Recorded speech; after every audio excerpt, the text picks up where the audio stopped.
So today I want to talk about my ideas as I'm approaching the task of teaching in Second Life. Haven't done it yet. Hope to be writing and blogging here about teaching in Second Life over the next few months as I start doing that. But today I want to talk about some of the ideas that are shaping my thinking as I approach this new challenge, I guess. So the first thing I want to talk about is this way that I've been thinking about Second Life as part of a transmedia pedagogy, and I blogged a little bit about this a couple of days ago or last week. Basically, I see Second Life as something that is part of a larger group of practices that includes audio and video and blogs and wikis and so on, face-to-face class also. And so Second Life really needs to fit into a vision of teaching that is going to cross all of these spaces. And the idea in my mind is to try and figure out what works best where, what the various technologies do well, and what I can do in Second Life that I can't do in other places, or what I can do better in Second Life. And so that's the first part. The second part of it is to recognize that Second Life, or that rather that learning in Second Life, doesn't take place on the screen. It takes place across a larger network of connections that obviously includes the Second Life viewer, where the experience appears to take place, and the Linden Lab servers, and also all the other technological devices, the larger internet and data connections and end users hardware and so forth. But more importantly, what I'm trying to get at is that the learning takes place in the interaction between people and the technology, and right, that the learning obviously has to at some point take place in the heads of the students.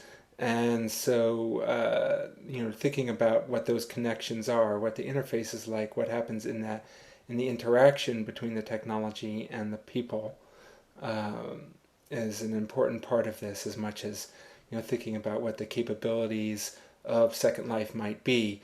Now, clearly, there's going to be hopefully some important connection between what happens on the screen in Second Life and the particular ways that people learn and what they learn. But thinking about those mechanisms is an important part of how I'm approaching this. Finally, and related to that point, and this is something that certainly is, I guess, a main theme in my book, is the idea that virtual worlds are not separate from the material world. They're not alien spaces, that virtuality is part of materiality. Right? And so what that means is that ultimately, although I'm sure that you could say that Second Life and teaching in Second Life is going to mutate the teaching and learning process in my classroom, those learning processes are still material, real-time events, even though they're happening in a different way through different technology than before. And so I need to keep that in mind. I think ultimately that these are things that are for purposes that connect to the real world, that they're real people there that are trying to achieve purposes that achieve some end for them in reality. The idea, I think, is a little bit different from maybe some of the other motivations that people have for going into Second Life, that people go there to experience a fantasy, to get away from reality, just like they do in other more game-oriented virtual worlds. My students, when I take them into Second Life, won't be going there to experience a fantasy. They'll be going there to achieve real-world objectives. And so I think that will also have to shape the way that I think about what we're doing and why we're there and how we spend our time. Now, I don't really have any hard, specific ideas about how those ideas are going to shape what I'm going to do, but I know that those things are bouncing around in my head, so they're unavoidably going to be shaping my thinking, and so I want to get them out there, and so I can keep an eye on them, so to speak. And certainly one of the first ways, going back to the first point I was making about Second Life as a transmedia storytelling kind of experience that I'm drawing kind of on Jenkins's convergence culture there.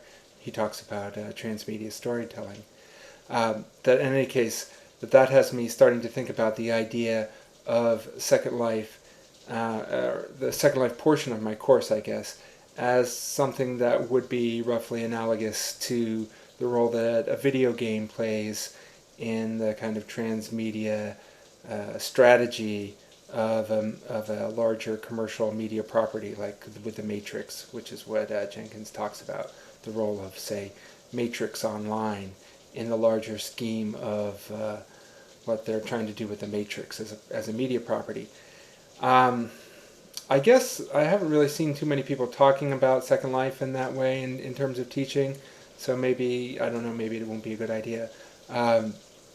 It seems that most people talk about Second Life as a community building experience, which makes a lot of sense for me, especially if you're teaching an online course, which one of my courses will be purely online.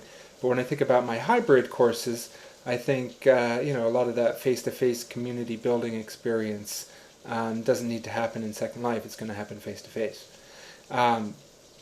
So while the community building thing is going to be a part of what I'm doing, it's not going to be the whole thing. So I'm not exactly sure yet how the whole idea of a kind of, setting up objectives, some kind of adventure of a sort. I mean, obviously it's not going to be an adventure of the kind that you would experience in a video game, but it's got to be some kind of narrative thread, I guess, to follow out some objectives to achieve.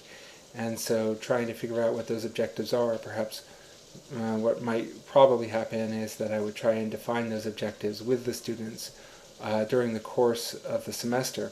How those will actually play out, I'm not exactly sure, and what will make for good ones. I guess that's something I'm going to find out, but I can already see in that first instance how some of these ideas that I've already talked about are starting to shape my thinking. So anyway, that's where I am with Second Life so far. Still waiting on our island to appear. I don't know that we're probably not going to have a whole lot actually on our island, but fortunately for me, the way I'm thinking about it, at this point, I'm not thinking that my students are going to be spending a lot of time sitting around on the island that we create. I mean, it'll be a place for us to gather and talk and as a sort of base camp, a starting point. But the interesting things in Second Life are not on the island that we're going to create. And if they are, then certainly Second Life is not worth all the hype, right? So that's it for now.